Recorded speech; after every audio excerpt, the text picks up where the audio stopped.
Assalamualaikum warahmatullahi wabarakatuh. Alhamdulillahi rabbil alamin. Wassalatu wassalamu ala asyrafil anbiya'i wal mursalin wa ala alihi wa ashabihi ajma'in. Asyhadu an la ilaha illallah wahdahu la syarikalah wa asyhadu anna Muhammadan abduhu wa rasuluh. Bapak, saudara-saudara Majelis Jamaah peserta kuliah malam Jumat yang saya hormati, malam ini semoga kita dapat semacam berbicara dan berdialog dari hati ke hati untuk dapat lebih memahami persis posisi dan keberadaan kita sebagai umat Islam dalam percaturan dan pergulatan berbagai macam isme yang mewarnai kehidupan umat manusia di abad modern ini, dengan kompetisi yang begitu tajam dan sengit, dalam persaingan yang begitu seru, yang menempatkan kita senantiasa berada pada posisi-posisi yang terakhir. Manakala kita kurang waspada, terlalu sangat gampang kita kepeleset dalam kesibukan yang luar biasa tingginya saat ini. Kadang-kadang menyebabkan kita lupa dan tidak sadar akan keadaan kita yang sebenarnya sudah sangat jauh menyimpang dari garis yang diharapkan dapat menyelamatkan kehidupan agama kita di dunia dan kehidupan kelak nanti di akhirat. Akibatnya kita akan dikagetkan oleh kenyataan-kenyataan yang kemudian terus-menerus akan kita hadapi, dan barangkali yang paling terakhir kita lupa bahwa kita akan menghadapi titik-titik penentuan pada saat kita sebenarnya tidak siap untuk itu. Sudah lazim dan lumrah kita dengar adalah titik-titik terakhir di sakaratul maut, pada saat nyawa kita akan dicabut oleh malakul maut, saat yang salah dan keliru kita mengakhiri masa hidup ini, pertanda celakanya dan malangnya perjalanan hidup kita selama-lamanya. Bukan dengan maksud untuk mempertakut-takuti, bukan untuk menambah ketegangan, tapi supaya kita tersentak persis akan kondisi ini dan posisi kita, untuk jangan sampai kita terlambat berbuat, untuk jangan sampai kita menyesal karena terlambat memanfaatkan sisa kekuatan yang masih ada. Khawatir kelak pada saat kita sadari keadaan, kita juga sudah tidak bisa berbuat apa-apa. Ada beberapa hadis Rasulullah Sallallahu Alaihi Wasallam yang jauh sebelum ini semua terjadi, Nabi sudah mengingatkan sebelumnya. Masih hidup beliau, puncak-puncak kejayaannya Islam terbayang dan begitu merangsang. Tidak terpikir dan tidak terbayang tentunya oleh orang apa yang bakal terjadi. Tapi Nabi pada waktu itu sudah membayangkan lewat berbagai macam ungkapan yang sangat bervariasi. Di antaranya kita sama-sama tahu hadis yang sangat populer bahwa kelak satu ketika konsisten dan konsekuen dengan agama ini diibaratkan orang memegang bara api. Manakala dia tetap mempertahankan eksistensi agamanya dalam dirinya, mempertahankan keutuhan kehidupan agamanya dalam dirinya dan rumah tangganya, berarti dia tetap ibarat memegang bara api. Tangannya akan hangus, dia akan memberikan pengorbanan yang tidak sedikit. Manakala dia mau menghindari hal itu, dia akan buang itu bara api dan hilanglah juga agamanya, kendati pun risikonya juga lebih berat. Kita mungkin dapat maklumi keadaan pada waktu itu. Kalau memang dia ibarat memegang bara api, dia lepaskan, itu kedengarannya masih logis, walaupun bukan dibenarkan. Tapi memang ada kondisi bapak dan saudara, belum juga memegang bara api, belum juga menimbulkan rasa sakit, belum juga menyebabkan tangannya kayak hangus. Memang dasar kondisi dan arus pada waktu itu begitu deras, yang menyebabkan gairah dan animo untuk memegang agama itu begitu berkurang. Masih mending bapak dan saudara-saudara kalau dia lepaskan karena memang ibarat memegang bara api. Tapi ada yang memang dia lepaskan bukan karena memegang bara api, karena memang terjebak oleh arus yang begitu deras. Dan inilah keadaan yang lebih tragis.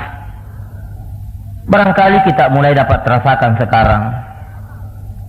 Orang yang mencoba konsekuen dengan agamanya sekarang ini memang harus siap menanggung beberapa risiko. Apatah lagi dalam hidup berumah tangga, menyuruh istri kita memakai jilbab penutup aurat, sebab begitulah maunya Allah Subhanahu wa taala. Begitulah ketentuan Allah Subhanahu wa taala. Luar biasa pengorbanan yang diminta. Apalagi istri yang memang terlanjur biasa terbuka di atas, terbuka di bawah. Apa memang istri yang memang tidak biasa pakai kudung, apalagi jilbab. Luar biasa beratnya bapak dan saudara. Sebab orang yang suka ngolok juga tidak sedikit. Saya bukan 1-2 kali saja mengalami keadaan seperti ini. Bukan jauh, di pelabuhan Balikpapan. Waktu saya turun dari kapal mengantar istri pakai jilbab warna hitam, ada saja orang ngomong di antara penjemput di kiri kanan itu, di zaman Nabi kah kita sekarang? Saya kira kita sekarang ini zaman modern sekalinya. Oh, kita masih di zaman unta ya. Saya tahu bahwa kalimat ini untuk saya atau istri saya. Memang sakit, merah juga telinga dibikinnya bapak dan saudara. Saya pikir kalau ini mau diladeni, menanglah dia. Memang harus kita telan ini kenyataan. Inilah barangkali ini dinamakan bara api bapak dan saudara.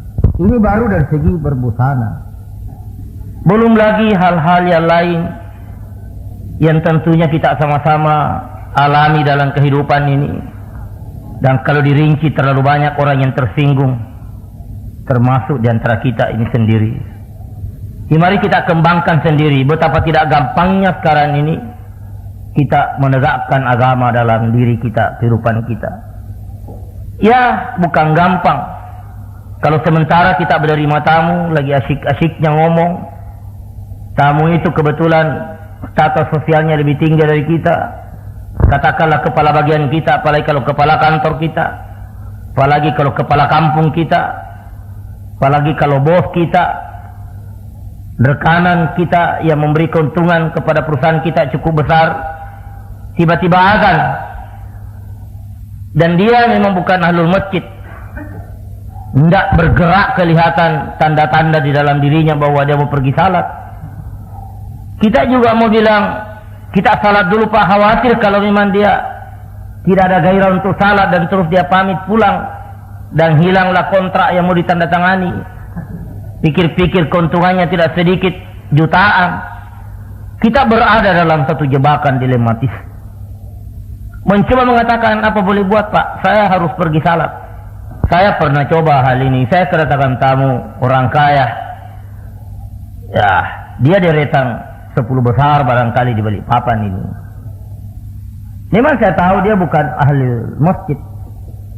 Tapi barangkali saya diuntungkan oleh visi saya di pesantren ini.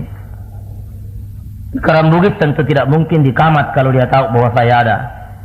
Minimal 2-3 kali datang jenguk dan ngintip. Kok belum ke masjid? Ya bukan karena itu, walaupun karena itu juga. Saya bilang sama bapak, Pak Haji saya harus haji lagi nih. Saya harus pergi salat ini. Ya. Pak Haji bagaimana? Saya tunggu di sini. Tunggulah di situ.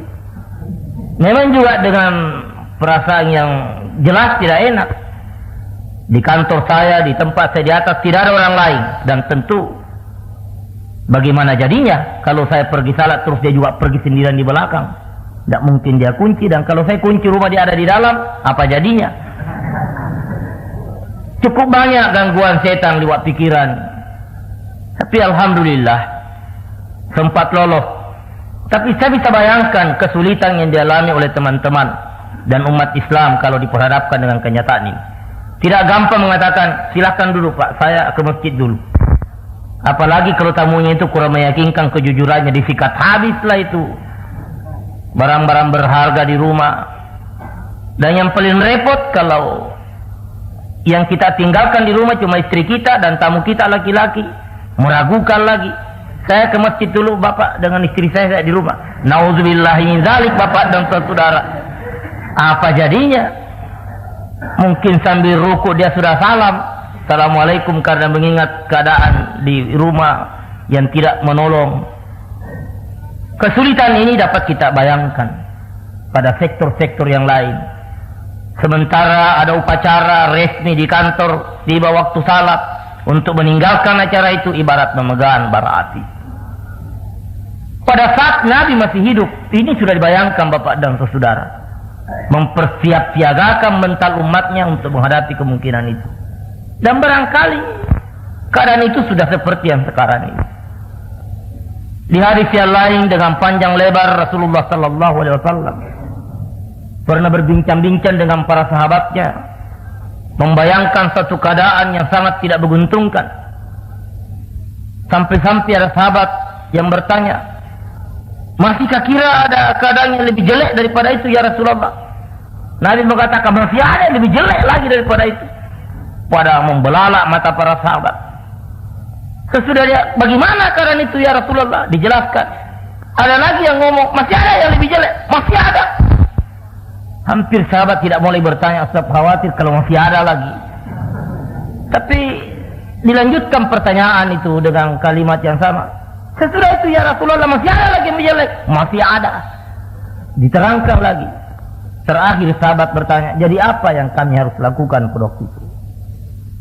Alternatif yang paling aman untuk kamu pada saat seperti itu, kalau memang kamu tidak bisa lagi mempertahankan agamamu pada waktu itu, jauh lebih baik kamu menghindar, lari sendirian menyepi di tengah hutan, walaupun pada waktu itu kamu hanya makan urat-urat kayu saja, daripada tinggal di kota dan agamamu akan habis, agamamu akan punah, akan hilang. Lebih baik kamu menyendiri, kamu bertetangga dengan kera dan warek di tengah hutan, kendati penutup itu kamu harus terpaksa makan urat-urat kayu saja.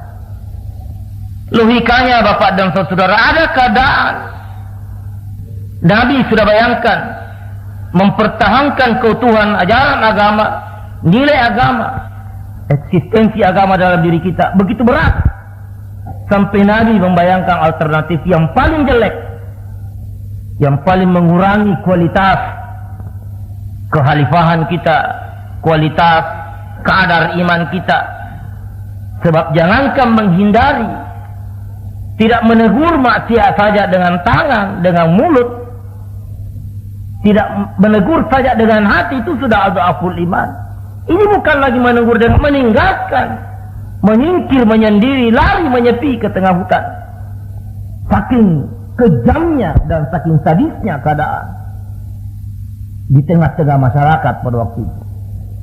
Artinya Nabi memaklumi kadar kualitas imannya umatnya pada waktu itu sudah sampai tingkat begitu lemah sehingga tidak bisa diharapkan bertahan dengan imannya, apalagi merubah keadaan.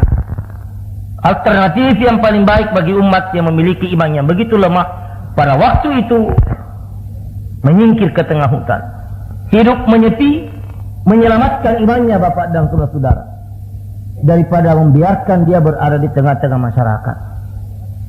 Nah, sebenarnya memang kita kadang-kadang mencaci maki dan menuding dengan segala macam predikat masa dan zaman orang-orang tua kita, dengan tuduhan-tuduhan kolot, konservatif, primitif, ketinggalan. Bahkan di antara beberapa praktek-praktek orang tua kita, dengan seenaknya kita mencap bid'ah, khurafat.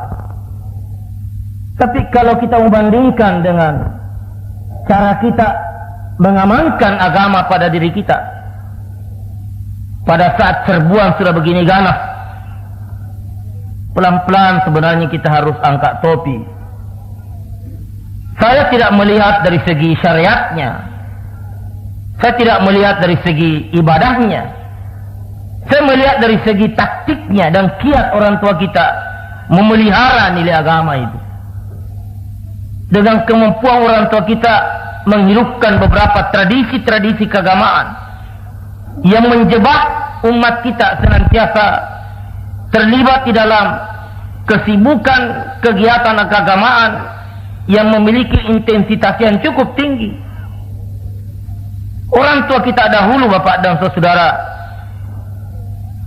ada yang dinamakan peringatan Maulid dengan berbagai macam cara yang begitu mentradisi, yang bahkan sudah sampai kepada tingkat kebanggaan. Walaupun modelnya hanya membaca Barzanji dengan beberapa bahasa-bahasa simbol, dengan telur, kadok minyak, beras ketan, dengan istilah populer soko, dengan pisang, dan timbul kondisi persaingan di antara orang-orang yang berduit. Sampai ada rasa malu kalau tidak memperingati Maulid di rumah itu. Digelar dengan seke atau kikir. Kalau dia haji tidak membuat Maulid, digelar dengan haji seke. Kalau dia peta tidak melakukan peringatan Maulid, peta seke. Kalau dia karaeng tidak memperingati Maulid, karaeng seke. Kuan seke, deseke. Itu adalah kondisi yang dibuat ulama kita supaya gairah menciptakan suasana keagamaan tetap hidup.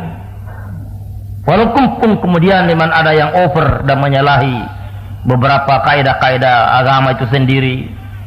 Seperti konong, saya juga belum pernah lihat persis. Banyak orang yang bilang di salah satu kampung di Takalar namanya Cikoang. Itu memang rukun Islam di sana bukan syahadat pertama tapi Maulid. Rukun Islam pertama Am-Maulu. Sampai-sampai kalau sudah tiba bulan Rabiul Awal itu habis harta untuk membuat kadok minyak yang diformat kayak perahu. Makin besar perahunya yang dibuat daripada makanan, makin besar surga yang akan dia nikmati kelak di akhirat. Sampai demikian itu. Ya kalau begini sudah tidak beres ini Bapak dan Saudara. Tapi ada nilai yang harus kita hargai orang tua kita. Nilai agama itu. Ada orang meninggal, orang dibacakan Quran 3 hari 3 malam berturut-turut. Kalau punya uang 7 hari 7 malam berturut-turut membaca Quran. Dan kadang-kadang menjadi MTQ secara tidak resmi. Orang datang mendemonstrasikan kehebatan bacaan Qurannya. Dan memang kadang-kadang ada aturan-aturan tertentu pada malam-malam terakhir. Kalau ada yang bacaannya sudah sampai 3 kali salah, itu harus berhenti mengaji. Ada malam bukan 3 kali salah, 2 kali saja bacaannya salah, harus berhenti. Ada malam-malam puncak, kalau sudah 1 kali bacaannya salah, harus berhenti. Dikatakan oleh orang Bugis dengan teguk 1, teguk 2, artinya teguran 1, teguran 2, teguran 3. Ada orang baru mulai awal sudah salah akhirnya, itu langsung berhenti. Jadi kompetisi yang motivatif untuk mengantar orang memperbaiki bacaan Qur'annya sangat menolong dari segi edukatifnya. Di dalam mengantar orang berlomba memperbaiki bacaannya. Sebab alangkah malunya kalau semua gadis-gadis di dalam rumah yang membuat kue sudah ngintip di dinding, lantas seorang pemuda dengan sarungnya sarung sutra, kopiahnya kopiah bone, dimiringkan lagi dengan baju jas, terus tiba lagi di dalam ngaji baru stop. Kamai malunya itu Bapak dan Saudara. Teriak semua gadis, malunya. Sing kondisi ini memang sangat motivatif, sangat syarat dengan nilai edukatif. Sehingga di masyarakat ada demam yang membuat orang berlomba memperbaiki bacaan Qur'annya. Begitulah acara Maulid, acara Isra Mi'raj, naik rumah, naik ayunan, penuh dengan nilai-nilai acara-acara keagamaan. Sehingga anak-anak terjiwai, apalagi seperti di Minangkabau, Sumatera Barat sana. Kalau anak sudah agak berumur, sudah malu tidur di rumah. Dia tidur di surau. Dan setiap surau memang senantiasa dijaga oleh seorang kiai. Sehingga terjadilah dialog di sana. Kondisi pada waktu itu memang sedikit masih menguntungkan. Bioskop belum meledak seperti sekarang, apalagi TV memang belum ada. Video lebih-lebih, parabola apalagi Bapak dan Saudara. Sekarang ini luar biasa ujian ini. Ditambah praktek-praktek tradisi keagamaan sudah hilang, diganti dengan pesta kebun, dansa-dansi, ngingok-ngingok, pacaran, segala macam keadaan yang memang secara langsung mengikis jiwa keagamaan bagi anak-anak kita. Dalam keadaan seperti ini Bapak dan Saudara, serangan terhadap Islam makin gencar. Kita kenal yang dinamakan Zionis Yahudi, yang memanfaatkan jaringan-jaringan yang bertemakan hal-hal yang kelihatannya sangat manusiawi, dengan tema-tema hak-hak asasi manusia, dengan tema melestarikan lingkungan, dengan tema pemerataan, dengan tema lain-lain. Itu dia datang ke negara-negara berkembang dengan membawa di belakangnya misi-misi Zionis dan Yahudi. Belum lagi program yang begitu didukung oleh fasilitas yang canggih dengan dana yang sangat luar biasa, yaitu kristenisasi, salibisme, yang memang sudah harus dimaklumi. Negara kita ini pernah dijajah oleh Kristen, oleh Belanda, oleh mereka selama 300 tahun lebih. Untung saja bahwa ulama kita tetap memiliki ketegaran yang luar biasa, mengamankan umat di desa-desa, mengamankan umat lewat masjid dengan pengajian-pengajian rutin di masjid-masjid. 300 tahun kita dijajah oleh mereka. Alhamdulillah Islam tetap eksis. Islam tetap dapat kita jaga angkanya 95%. Tapi rupanya Bapak dan Saudara, ada cara yang paling efektif untuk mengurangi jiwa keagamaan ini, mengendurkan dan mengkebiri semangat keagamaan ini lewat jalur pendidikan, lewat jalur publikasi, mass media. Itu sangat efektif di dalam mengendurkan jiwa keagamaan. Pada saat masjid sudah tidak ditunggu lagi oleh ulama-ulama kita. Pada saat ulama juga memang kurang, kiai-kiai pada meninggalkan pronya, lari ke Departemen Agama mengurus mesin tulis, ikut apel upacara penaikan bendera, hening cipta dengan pakaian seragam. Kiai kita sudah pakai juga topi pet dengan sepatu laras. Sudah janggal rasanya untuk ke masjid pakai serban, sehingga umat sudah tidak terus lagi di sore hari bukan salat jam asar tapi nonton sepak bola. Dan inilah yang terjadi bertepatan dengan serangan makin gencar, pertahanan juga sudah mulai melorot. Saya tertarik dengan ungkapan yang berkata, andai kata Fir'aun itu pintar sedikit, tidak perlu dia bunuh anak-anak sebagai saran daripada ahli nujumnya atau staf ahlinya. Kenapa mesti dia babat? Akhirnya Musa lolos. Andai kata ada sedikit otaknya Fir'aun, sebenarnya cara yang paling baik dilakukan Fir'aun untuk menangkal, mencegah munculnya seorang Musa, bikin saja sekolah di mana-mana dan masukkan kurikulum indoktrinasi sedemikian rupa untuk mencegah dan membunuh idealisme keislaman pada diri anak-anak yang sementara bakal tumbuh mengancam tirani Fir'aun laknatullah itu. Tapi pikiran ini tidak ada pada waktu itu. Nanti belakangan baru ada Bapak dan Saudara. Sebab andai kata Fir'aun dia tidak bunuh, tapi dia bikin sekolah di mana-mana, dia bikin, mau dikatakan bikin bioskop di mana-mana. Pada waktu itu belum ada bioskop. Tapi andai kata ada ide, staf ahli atau pemikir Fir'aun mengatakan tidak usah bunuh Fir'aun, bikin saja sekolah, itu jauh lebih berhasil. Tapi ide ini belakangan baru muncul sesudah Fir'aun tidak ada. Pewarisnya Fir'aun Bapak dan Saudara. Anak-anak kita betul-betul lewat sekolah lah dibentuk dia punya pikiran. Lewat sekolah lah dibentuk dia punya ide. Lewat sekolah lah dibentuk dia punya cita-cita. Saya masih ingat Bapak dan Saudara, suasana keagamaan yang membentuk saya punya jiwa. Menjelang ujian akhir SD, maaf-maafan dan astagfirullah bukan pujungan. Dan memang kemudian dalam ujian akhir saya mendapat angka 9910. Tapi sejak itu memang tidak ada niat saya untuk melanjutkan sekolah di SMP. Sejak mau ujian saya katakan saya ke muallimin swasta. Tidak terpikir bahwa SMP itu lebih hebat daripada muallimin. Yang menarik dari muallimin, orang pelajari Quran, orang bisa pidato dan ceramah, dan orang dipanggil ustaz. Jadi kalau tamat SMP, tamat SMA tidak ada julukan-julukan begitu. Dan saya tidak tertarik bahwa orang bisa jadi dokter banyak uang. Tidak menarik itu uangnya dokter di otak saya. Karena saya tumbuh dalam suasana keagamaan. Saya masih ingat orang tua saya. Karena di rumah itu cuma saya 3 bersaudara sebab kakak tertua tidak di rumah. Setiap orang tua mau pergi, saya selalu dibawa. Pergi ngaji Quran di tempat orang kematian, saya juga ikut. Pergi baca barzanji di tempat maulid, saya juga ikut. Dibawa ke Isra Mi'raj, baca kitab Mi'raj itu sampai tengah malam, saya juga ikut. Sehingga beliau ke gurunya atau ke kiai-kiai yang lain berbincang-bincang, saya juga ikut. Suasana ini betul-betul membentuk jiwa saya. Sehingga memformat saya punya cita-cita. Mestinya kalau tamat SD dengan ranking yang tinggi, harus diprioritaskan ke SMP. Ini saya bertekad saya mesti ke muallimin, biar yang swasta. Kebetulan ada ujian negara, bahwa ada sekolah agama negeri juga, PGA, tambah jadilah cita-cita saya, tambah tersalur.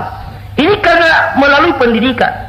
Sebab di sekolah, pada waktu itu di SD, ada tradisi di SD negeri pada waktu itu yang luar biasa menggembirakannya. Sebelum belajar, lewat guru agama, bahkan guru umum, dibiasakan itu anak-anak baca Fatihah dulu. Dan setelah mau kembali, dibiasakan baca surah Al-Asr. Di SD negeri dan di SD pemerintah.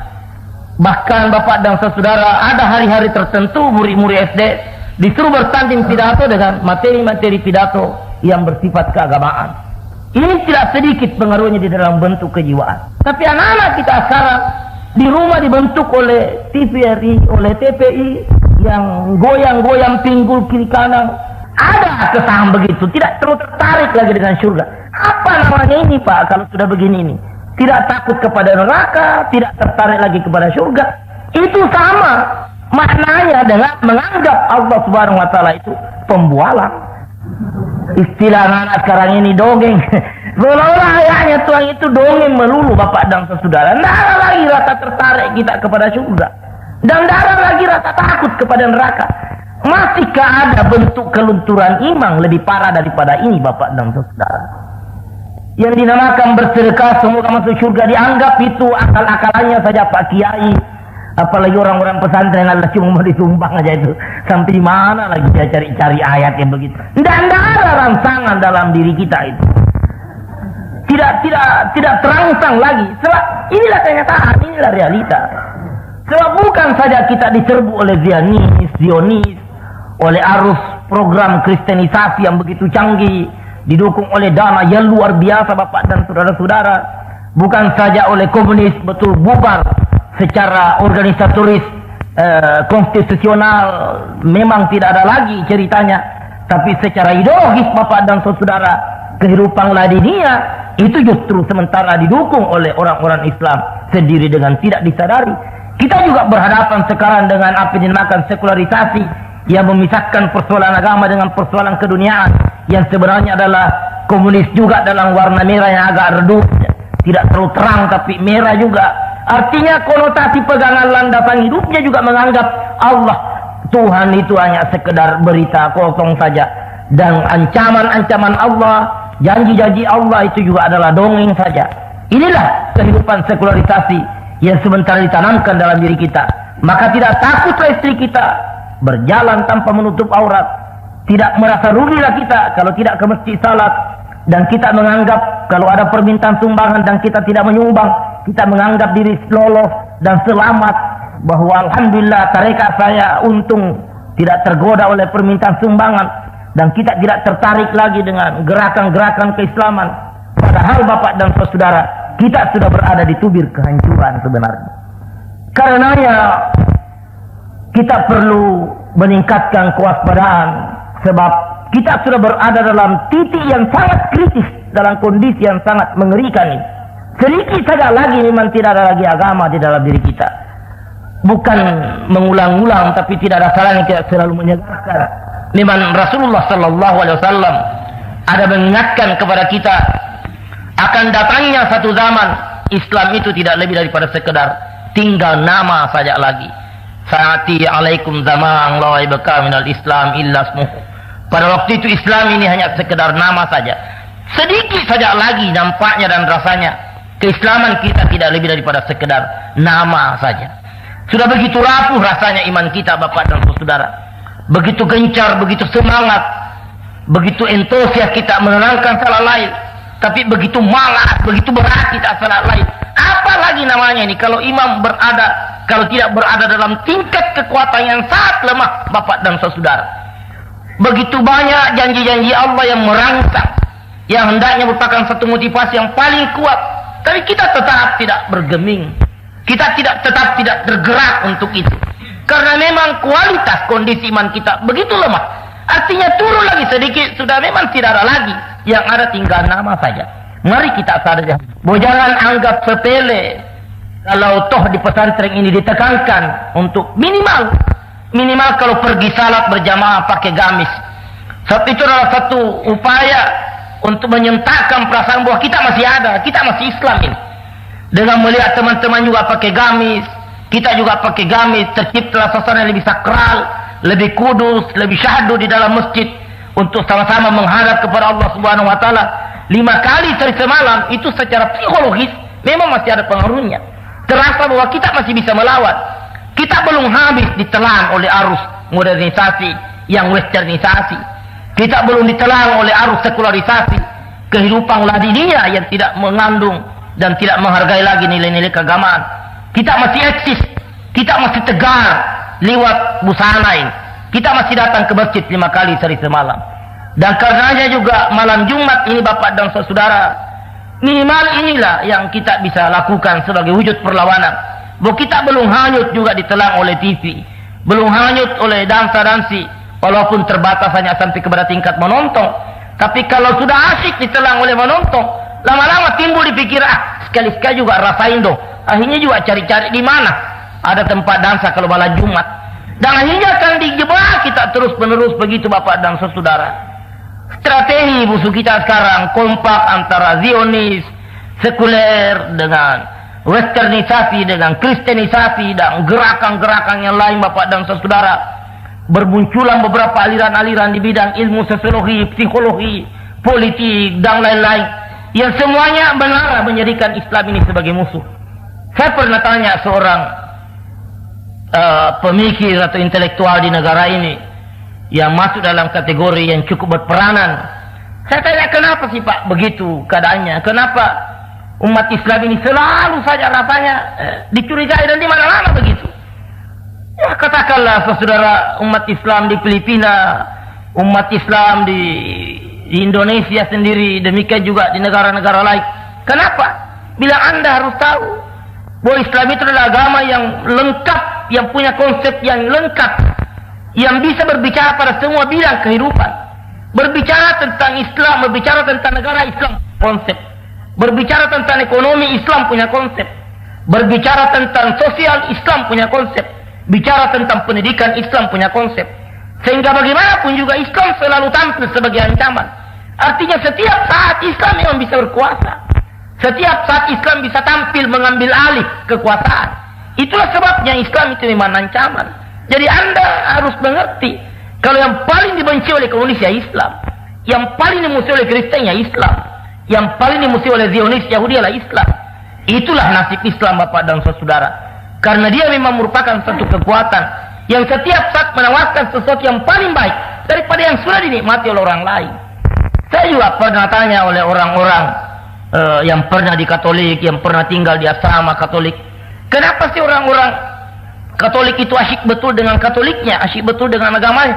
Kenapa dia tidak pilih Islam? Padahal rasanya kok Islam ini dibandingkan dengan agama lain jauh lebih unggul. Bila Anda harus tahu, kalau orang terlanjur dan terbiasa makan tahu goreng atau tempe dan tahu saja, dan itu saja yang dia kenal, mana dia tertarik makan daging? Tapi begitu satu saat muncul itu daging di meja hidangan dan dia coba-coba sentuh, dia pasti buang itu tahu dan tempe. Dan inilah Islam. Dia merupakan makanan daging, Bapak dan Saudara, bagi si pemakan tahu dan tempe. Ya begitu daging ini muncul di meja hidangan dan disentuh sedikit orang pasti tertarik. Ini yang dicegah. Jangan sampai daging ini muncul di meja hidangan. Bisa muncul tapi dirusak dulu, dibikin basi kah, atau cari yang jelek-jeleknya saja, dan itu ditampilkan. Diseruakanlah Islam di meja mereka, bahwa inilah Islam yang busuk, yang basi, yang akan merusak gigi. Kebetulan masaknya memang agak mentah Bapak dan saudara, dan itu dibuat sedemikian rupa. Seandai kata Islam ini bisa tampil secara utuh, pasti mengganggu pikiran orang. Memang dia menarik. Cuma kebetulan alat peraga ini, Islam-Islam yang ada ini, kebetulan penampilannya juga memang tidak menggiurkan, korengan lah, kudisan lah, sekolahnya ketinggalan lah, dan kelaparan lah, yang menjadi pengemis menjadi jalanan orang Islam Bapak dan saudara. Pegawai yang korupsi di mana-mana orang Islam juga Bapak, yang suka ngaca orang Islam juga. Itu yang ditonjolkan. Kelebihannya tidak pernah disebut-sebut. Sehingga kita sebenarnya yakin Bapak dan saudara, dalam satu saat kalau kita bisa tampil secara utuh, dunia ini akan merang melihat Islam sebagai alternatif. Karenanya dalam keadaan seperti ini kita harus meningkatkan kewaspadaan kita bahwa Islam kita, iman kita dalam posisi yang sangat kritis sekali. Walaupun sebenarnya kita dibekali Bapak dan saudara dengan rukun Islam ini saja, dengan syahadat kita, dengan salat kita, dengan puasa dan zakat dan haji ini sebenarnya adalah kekuatan-kekuatan yang luar biasa dahsyatnya di dalam menghadapi serbuan-serbuan yang ada. Kalau syahadat orang mantap, insya Allah isme dan ideologi apapun juga yang masuk tidak akan bisa lolos. Sebab benteng pertahanan syahadat ini begitu hebat. Diucapkan saja agak sering ini la ilaha illallah, itu sudah punya pengaruh psikologis yang luar biasa dalam diri seseorang. Orang dengan ucapan la ilaha illallah makin mantap, makin merasuk, makin dihayati, pengaruhnya makin hebat. Tinggal masalah umat Islam sejauh mana dia merawat dan meningkatkan bobot kadar kualitas syahadatnya itu. Tapi kalau dia juga sudah malas mengulang-ulang kalimat la ilaha illallah, dia tidak jadikan materi zikir di dalam hidupnya, memang makin hari makin hambar dia rasakan. Di pesantren ini ditekankan sekali ini namakan wirid tidur, tadarrus, ditekankan ini namakan zikir. Sebab itu secara psikologis besar sekali pengaruhnya di dalam diri kita. Kalau pagi-pagi kita tidak baca Quran, malam mau tidur kita coba-coba malas wirid Bapak dan saudara. Di sore hari kita tidak baca lagi Quran, tidak membuka-buka Quran, kita akan rasakan kehambaran iman di dalam diri kita itu. Nah ini sebenarnya satu benteng pertahanan. Inilah yang diganggu Bapak dan saudara. Ini yang diganggu liwat bacaan, liwat mass media, liwat segala macam keadaan. Dan ini terus-menerus diupayakan dengan segala macam cara supaya kita jangan sampai aktif memelihara iman kita, memelihara syahadat kita. Salat kita kalau terus-menerus dilakukan dalam bentuk salat jamaah, itu pengaruhnya secara psikologis luar biasa. Tapi kalau yang datang jamaah cuma 3 orang saja, dan 3 orang itu yang satunya sudah mau mati besok sebab di samping rematik juga paru-paru tidak berhenti batuk mulai dari takbir sampai salam, dan kita juga diganggu terus Bapak dan saudara. Yang satunya juga memang orang baru belajar salat sehingga sambil salat juga sambil garuk-garuk kiri kanan sambil melihat cecak di plafon, sehingga yang di tengah juga ikut terganggu. Kebetulan di tengah juga orangnya memang agak sarap-sarap Bapak dan saudara. Kalau 3 orang datang salat jamaah itu terus saja yang begitu modelnya, mana memberikan semangat, mana mungkin memberikan pengaruh. Tapi kalau yang datang salat itu penuh masjid Bapak dan saudara, dengan tuntunan yang memang disyariatkan oleh ajaran agama kita, datanglah ke masjid jangan membawa bau yang mengganggu konsentrasi dan khusyuan orang salat. Bawa bau bawang saja dilarang, apalagi bau rokok Bapak dan saudara, lebih-lebih bau di atasnya rokok. Dan ini kalau kita datang dengan menciptakan iklim dan aroma yang mengasyikkan, dan datang adalah seorang direktur, adalah manajer, adalah pejabat ini, kepala bagian ini, kepala kantor ini, 5 kali sehari semalam kita ketemu dalam salat, semangat keislaman kita, jiwa-jiwa kita membara itu Bapak dan saudara. Saya bilang malam Jumat yang lalu bahwa kalau di Gunung Tembak bisa 1000 orang salat jamaah 1 kali, itu akan punya pengaruh secara psikologis bagi kesehatan seseorang. Jadi dari syahadat dan salat itu sudah melahirkan kekuatan yang luar biasa. Belum lagi puasa, kalau itu dikerjakan secara intensif dan diorganisir, dikoordinir, efek-efek positif daripada puasa itu, kita akan memiliki kekuatan ekonomi dan kekuatan mental yang luar biasa. Hendaknya setiap bulan Ramadan ada proyek raksasa yang diangkat oleh umat Islam. Pada saat kekuatan rohaninya memuncak, diperhadapkan dengan problema baru, diangkat satu proyek raksasa, sehingga setiap Ramadan selesai satu karya besar. Dari tahun ke tahun umat Islam akan memiliki kekuatan yang sangat tangguh. Demikianlah dengan zakat sebagai kekuatan ekonomi. Kalau ini diorganisir ekonomi dengan baik, satu kekuatan yang luar biasa. Begitu juga haji, kekuatan internasional. Inilah dilumpuhkan dengan segala macam cara, Bapak dan Saudara. Kita dijebak dengan tontonan-tontonan. Kita dijebak dengan kegiatan-kegiatan macam-macam. Supaya jangan sampai syahadat kita landing secara benar. Jangan sampai mantap. Jangan sampai salat kita mantap. Jangan sampai puasa kita mantap. Jangan sampai zakat kita mantap. Itu digoyah terus. Sebab sistem operasi musuh kita sekarang, tidak usah kita keluar dari Islam. Cukup diganggu pikiran kita, dirubah cara berpikir kita. Mula-mula kita tidak takut masuk neraka. Mula-mula tidak tertarik masuk surga. Mula-mula jangankan yang wajib, yang sunnah dipandang enteng dengan pendirian Allah sunnah saja. Kemudian kita mengatakan surga itu sebenarnya di dunia ini juga. Kalau surga itu di tempat yang lain, bagaimana luasnya kapling yang diperlukan? Sementara satu surga, satu orang lebih luas daripada muka bumi ini. Kemain luasnya areal yang diperlukan. Otak mulai kerja yang ngarut ini Bapak dan Saudara. Karenanya surga itu di dunia ini juga. Siapa yang bisa membeli lokasi luas-luasnya, membuat rumah sebesar-besarnya, dengan mengawini gadis sebanyak-banyaknya, asal tidak ribut dan tidak ngacau, itulah surga Bapak dan Saudara. Pikiran juga kadang-kadang tergoda. Jangan-jangan memang iyain. Nah ini namanya, dia sudah senang itu, tidak usah kita berhenti Islam. Begini saja cara berpikir kita sudah benar. Dan dia akan menginventarisir mana umat Islam ini yang jinak-jinak bisa digiring terus untuk menjadi kafir murakkab, untuk menjadi Yahudi tuleng, untuk menjadi Kristen kawakang. Itu diterus dilacak Bapak dan Saudara. Kalau dia melihat, oh ini orang Islam bukan ahlul masjid, wah ini makanan empukin, wah ini istrinya memang tidak pakai kudu, wah ini sudah 90% sebenarnya sudah tidak Islam ini. Itu dilacak itu Bapak dan Saudara. Dan orang Kristen itulah, kita juga kadang-kadang diundang untuk menghadiri acara Natal. Dan kalau kita datang, itu ini sudah 99,5% bisa dimakan ini.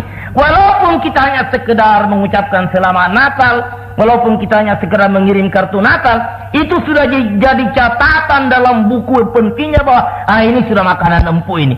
Ini tinggal dengan bombong saja sudah jadi kita ini. Itu dia akan diringi dengan tindak-tindak lanjut Bapak dan Saudara, melalui anak kita dengan istilah belajar bersama. Besok ada lagi acara-acara Kristen, diundang lagi kita. Kalau perlu dijemput Bapak dan Saudara, kita dipengaruhi bahwa tidak usahlah ikuti acara intinya, acara main-mainnya saja. Tapi karena kita numpang di mobilnya, setelah selesai nunggulah kita. Saya tidak mungkin jalan kaki pulang karena kita memang kebetulan miskin Bapak dan Saudara.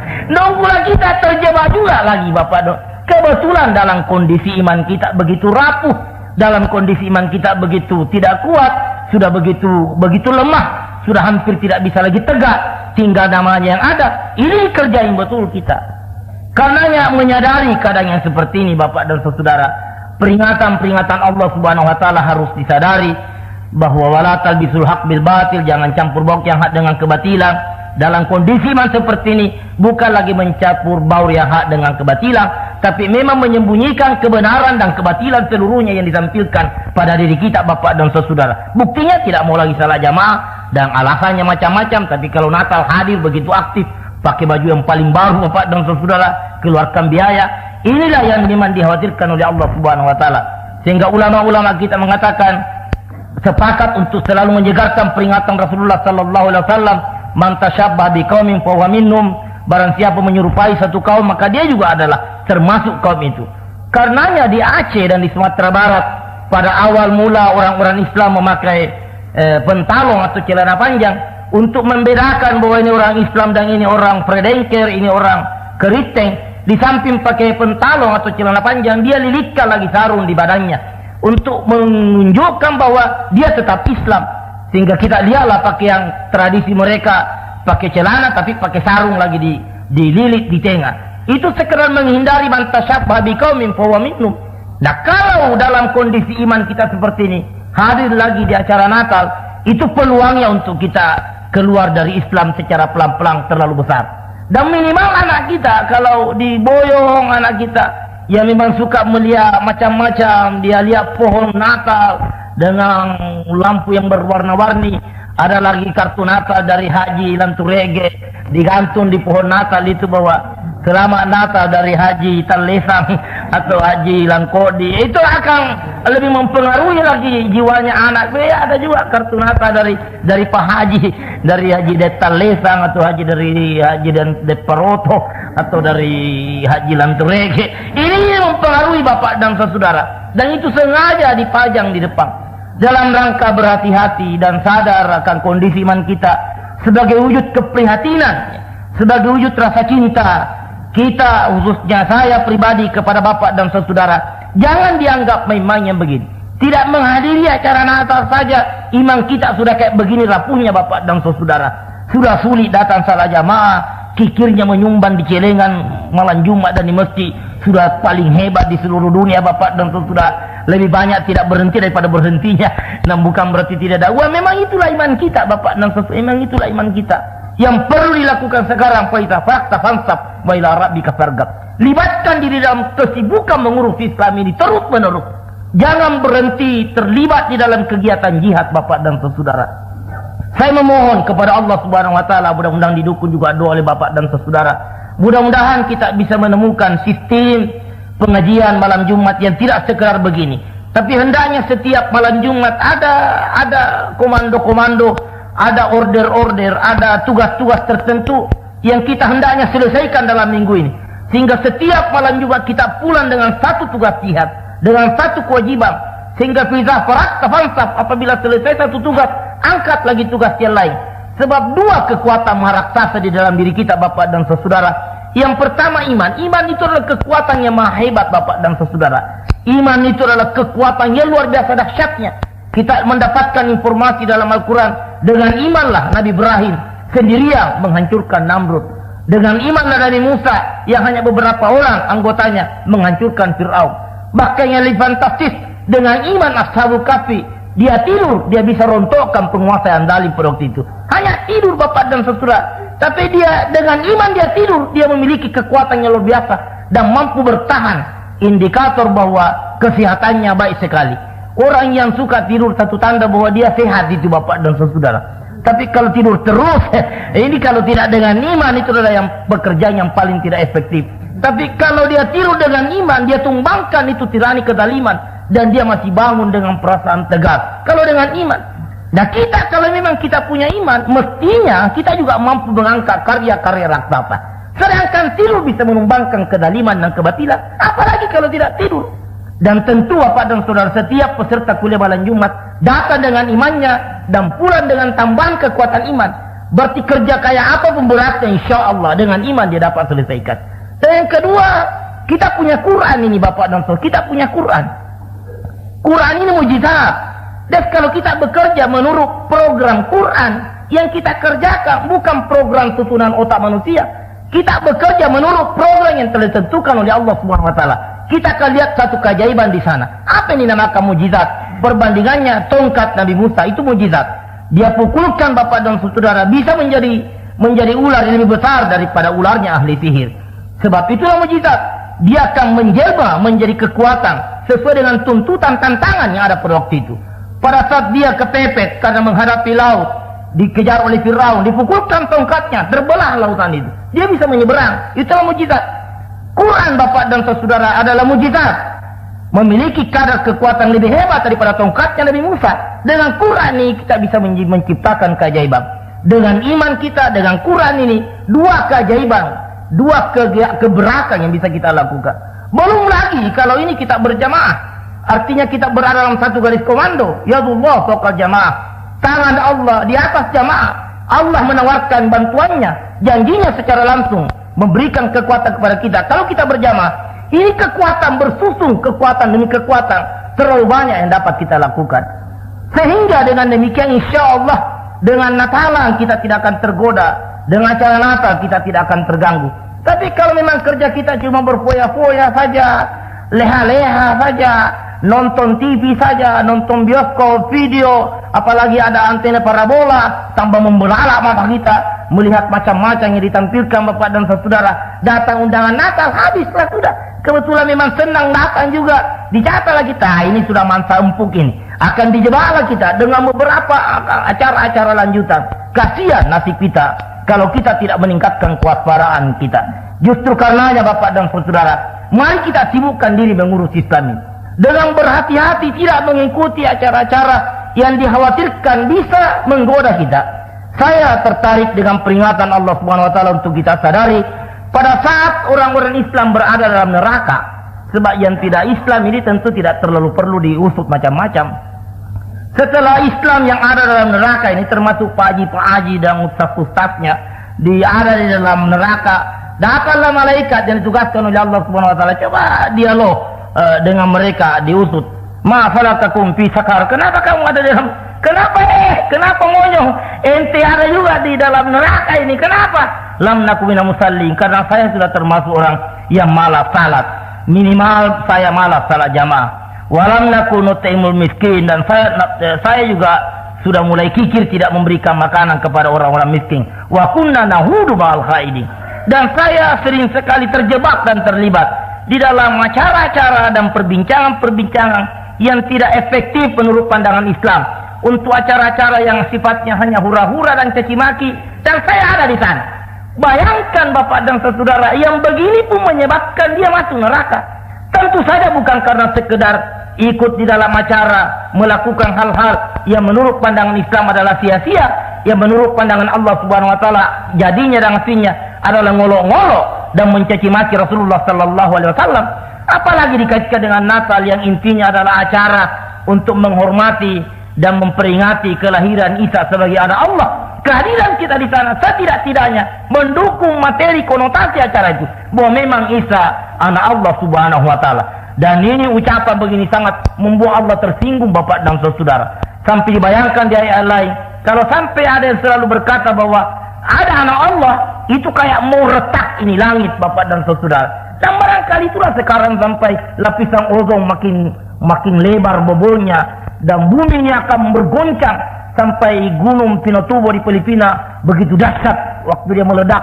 Gunung Lokon di Manado begitu mengerikan kalau dia meledak. Indah dilihat tapi sakit dirasakan. Ini akibat dari barangkali Allah sudah sampai kepada puncak ketersinggungannya. Sebab bukan lagi orang Kristen yang mengatakan Allah punya anak, tapi orang-orang Islam yang KTP-nya Islam juga sudah ikut-ikut mendukung acara yang menyatakan bahwa Allah punya anak.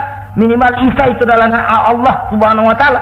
Ini Bapak dan Saudara yang menyebabkan diabadikan di dalam Al-Quran, ma salakakum fi sakar wa kunna nahuru ma'al khaidin. Saya masuk di dalam neraka ini karena saya terjebak dan terlibat di dalam acara-acara yang tidak produktif, yang tidak efektif, untuk penuh dengan caci maki, dengan tidak menghargai Rasulullah Muhammad sallallahu alaihi wasallam. Itu salah satu sebab sampai kita berada di dalam neraka. Jadi bahasa kasarnya barangkali, kenapa kamu berada dalam neraka? Wa kunna nahudu ma'al khaidin. Sebab saya juga ikut acara Natal. Barangkali begitu Bapak dan Saudara. Kalau mau diterjemahkan dengan bahasa dan konteks sekarang, wa kunna nahudu minal khaidin. Sebab saya juga ikut acara Natal bersama-sama dengan orang yang Natalan. Ya, walaupun belum ada ahli tafsir yang menerjemahkan begitu, tapi kalau dilihat konteksnya, saya pikir tidak ada salahnya Bapak dan Saudara. Dan saya yakin ulama akan sependapat bahwa makna hakiki daripada ayat ini dalam kaitannya dengan acara sekarang, dengan banyaknya jebakan-jebakan memanfaatkan kelemahan umat Islam, acara Natal pun termasuk di dalam kategori wa kunna nahudu minal khaidin. Karenanya untuk menyelamatkan iman kita ini, supaya kita tetap eksis dan mudah-mudahan kita terhindar daripada ancaman neraka yang dibayangkan oleh Allah Subhanahu wa taala, walan tarda angkal yahud walan nasara hatta tattabi millatahum. Memang Yahudi dan Nasrani tidak mungkin diam.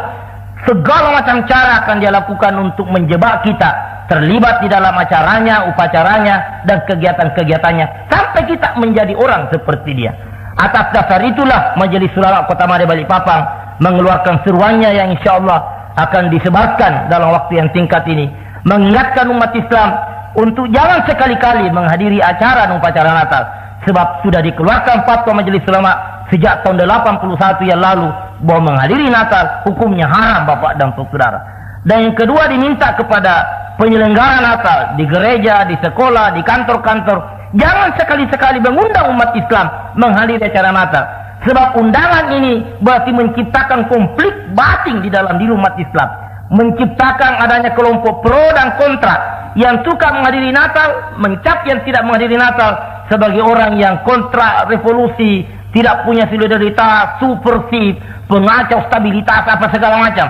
Sementara yang tidak hadir mengatakan yang hadir itu memang lemah imannya, memang sudah terbeli, Allah memang kamu ngarut, memang sudah Kristen 50% dan Islamnya tinggal 3%. Ini kan namanya menciptakan konflik yang mengganggu stabilitas persatuan dan kesatuan gara-gara undangan itu.